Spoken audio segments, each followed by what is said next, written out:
hello friends मुझे कतार रू ओडिशा मो शाशुघर गाँव को देखु मुझे कौन कौन आणिकी आसी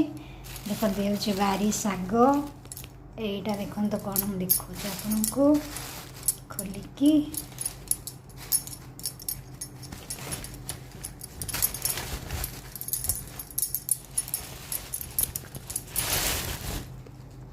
देखो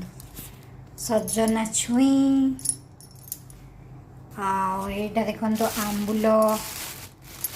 तरकारी करने आंबुल पकड़ बहुत ही टेस्टी लगुला तरकारी मु माछ तरकारी करी बहुत ही टेस्टी लगुला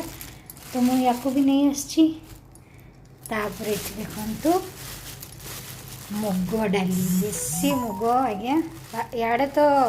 चोपा छड़ा मुग मिलूँ यहाँ देसी मुग जोटा कि बहुत बास्ना हुए आईटा देखु आपण मैंने मत कमेंट रे जणातु कौन यहाँ